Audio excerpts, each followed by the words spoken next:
ಆದರ್ಶ ದಂಪತಿಗಳಿಗೆ ಹಾರೈಸಿದ ಮುರಳೀಧರ ಹಾಲಪ್ಪ. ಚಿಕ್ಕನಾಯಕನಹಳ್ಳಿ ತಾಲೂಕಿನ ಹಳಿಯೂರು ಆಂಜನೇಯ ಸ್ವಾಮಿ ಜಾತ್ರೆಯಲ್ಲಿ ಮಿಂಚಿದ ಆದರ್ಶ ದಂಪತಿಗಳು. ದಿವ್ಯಕಲಾ ಹವ್ಯಾಸಿ ತಂಡ ಚಿಕ್ಕನಾಯಕನಹಳ್ಳಿ ಊರಿಂದ ಆಯೋಜಿಸಿದ ಆದರ್ಶ ದಂಪತಿಗಳು ಕಾರ್ಯಕ್ರಮದಲ್ಲಿ ಸುಮಾರು 28ಕ್ಕೂ ಹೆಚ್ಚು ಜೋಡಿಗಳು ಭಾಗವಹಿಸಿ ಆದರ್ಶ ದಂಪತಿಗಳು ಕಾರ್ಯಕ್ರಮಕ್ಕೆ ಮೆರುಗನ್ನ ನೀಡಿದರು. ನಂತರ ವಿವಿಧ ದೃಶ್ಯ ಶಾಲೆಗಳಿಂದ ಆಗಮಿಸಿದ ಮಕ್ಕಳು ಭರತನಾಟ್ಯ ನೃತ್ಯ ಪ್ರದರ್ಶನ ಮಾಡಿ ಮೆರುಗನ್ನ ತಂದರು. ದಿವ್ಯಕಲಾ ಹವ್ಯಾಸಿ ತಂಡದ ಪದಾಧಿಕಾರಿಗಳೆಲ್ಲರೂ ಸೇರಿ ಕಾರ್ಯಕ್ರಮವನ್ನು ಯಶಸ್ವಿಗೊಳಿಸಿದರು.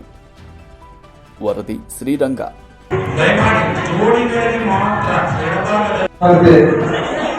ಇವತ್ತು ನವದಂಪತಿಗಳ ಸ್ಪರ್ಧೆಯನ್ನ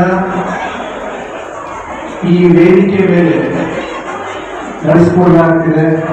ತುಮಕೂರು ಜಿಲ್ಲೆಯ ಯಾವುದೇ ತಾಲೂಕುಗಳಲ್ಲಿ ಇಷ್ಟು ವ್ಯವಸ್ಥಿತವಾಗಿ ಅತ್ಯುತ್ತಮವಾದಂತಹ ವೇದಿಕೆ ಹಾಗೂ ತಾವು ಕಲಾಪೋಷಕರು ಎಲ್ಲೂ ನೋಡಿಲ್ಲ.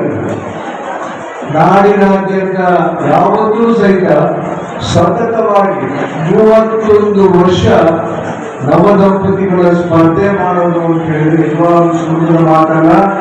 ಹಾಗೇನೆ ಹಿಂದೆ ಮೊದಲನೇ ಜೋಡಿ ಏನಿತ್ತು ಈಗಲೂ ಸಹಿತ ಒಂದು ವೇದಿಕೆ ಮೇಲೆ ಬಂದು ಕಾರ್ಯಕ್ರಮದಲ್ಲಿ ಭಾಗವಹಿಸಿ ಹೋಗ್ತಿದ್ದಾರೆ ಅಂತ ಹೇಳಿದ್ರೆ ಚಿಕ್ಕನಾಯಕನಹಳ್ಳಿಯಲ್ಲಿ ಕಾರ್ಯಕ್ರಮದ ಆಯೋಜಕರು ವ್ಯವಸ್ಥಾಪಕರು ಅಷ್ಟು ಚೆನ್ನಾಗಿ ನಡೆಸಿಕೊಡ್ತಾರೆ.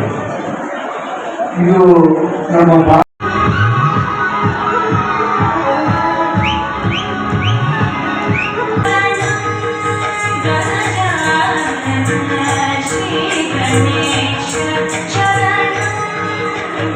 One more